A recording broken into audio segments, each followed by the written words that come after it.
สวัสดีเจ้าพ่อแม่พี่น้องที่รับฟังรายการข่าวเสียงตามสายจากทางเทศบาลตำบลบ้านกลางทุกท่านนะเจ้าวันนี้เสียงตามสายมาส่งกระจายเสียงในเจ้าวันอังคารที่24เดือนกุมภาพันธ์ปีพุทธศักราช2569ซึ่งตรงกับวันขึ้น8ค่ำเดือน6เหนือนะเจ้า สำหรับกิจกรรมของเทศบาลตำบลบ้านกลางในวันนี้นะเจ้า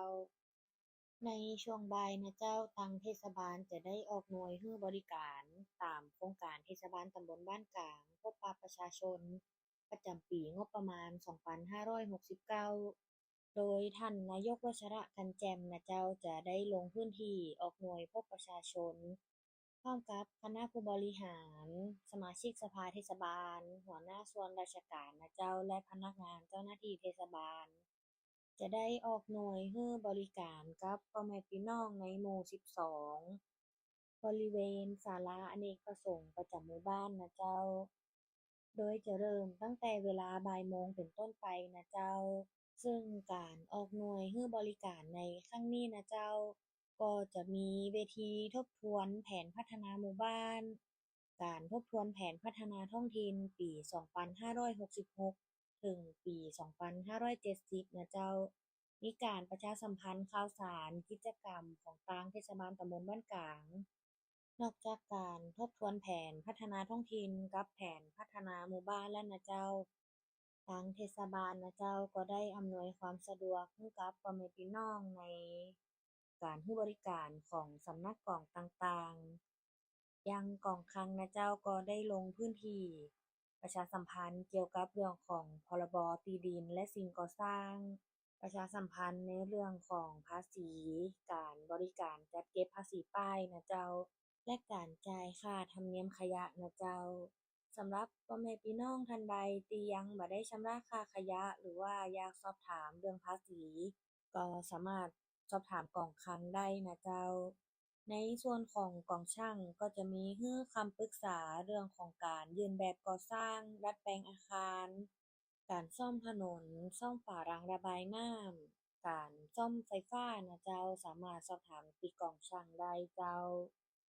ส่วนของกองสาธารณสุขนะเจ้าก็จะมีลงพื้นที่ให้คำแนะนำ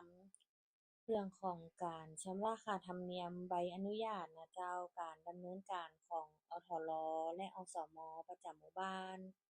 นอกจากนี้นะเจ้าก็มีบริการให้ลงทะเบียนรับวัคซีนโรคพิษสุนัขบ้าไว้สำหรับฉีดให้กับน้องหมาน้องแมวนะเจ้าในส่วนของกองสวัสดิการสังคมนะเจ้าก็ได้ลงพื้นที่ให้บริการในการรับสมัครนักเรียนโรงเรียนประชิมาลัยและโรงเรียนมัชชิมาลัยนะเจ้าการขึ้นทะเบียนรับเบี้ยยังชีพผู้สูงอายุ ผู้พิการหรือว่าผู้ป่วยโรคเอดส์นอกจากนี้ก็มีบริการรับสมัครสมาชิกกองทุนสวัสดิการชุมชนรายใหม่ด้วยนะเจ้า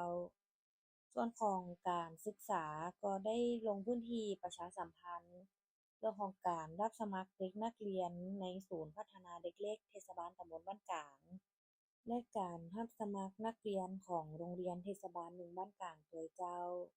ส่วนของสำนักปลัดนะเจ้าก็ได้ลงพื้นที่ให้ความรู้ในเรื่องของทางกฎหมายนะเจ้ารับเรื่องร้องทุกข์ร้องเรียนสำหรับพ่อแม่พี่น้องนะเจ้าที่บ่สะดวกมาร้องเรียนในเทศบาลหรือผ่านระบบออนไลน์ได้ก็สามารถไปใช้บริการได้นะเจ้าซึ่งในวันนี้นะเจ้าทางเทศบาลตำบลบ้านกลางก็จะได้ออกหน่วยพื้นที่หมู่12บ้านแจมพัฒนา บริเวณศาลาอเนกประสงค์ประจำหมู่บ้านเพื่อออกหน่วยให้บริการกับพ่อแม่พี่น้องในด้านต่างๆนะเจ้าตั้งแต่เวลาบ่ายโมงเป็นต้นไปเจ้า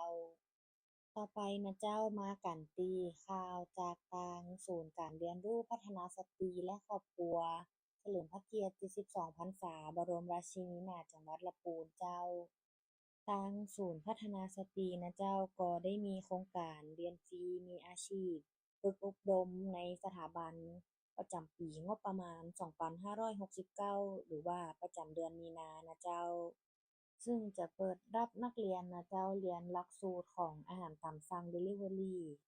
และหลักสูตรของการทำไอติมโบราณ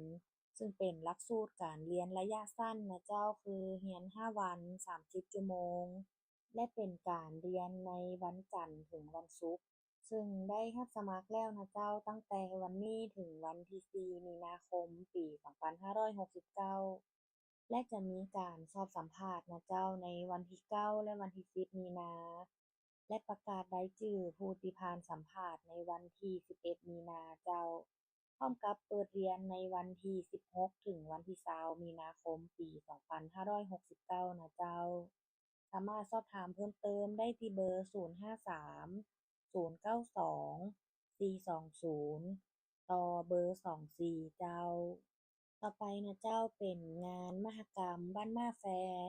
ซึ่งทางอบจจังหวัดลำพูนร่วมกับเทศบาลตำบลสีบัวบานและชมรมเฟอร์นิเจอร์บ้านม่านะเจ้าจัดกิจกรรมมหกรรมเฟอร์นิเจอร์บ้านม่าแฟร์ครั้งที่17โดยจะจัดขึ้นในวันที่26กุมภาพันธ์ถึงวันที่2มีนาคมปี2569นะเจ้า ในงานนะเจ้าก็จะมีแสดงสินค้าเฟอร์นิเจอร์ของบ้านม่าละปูน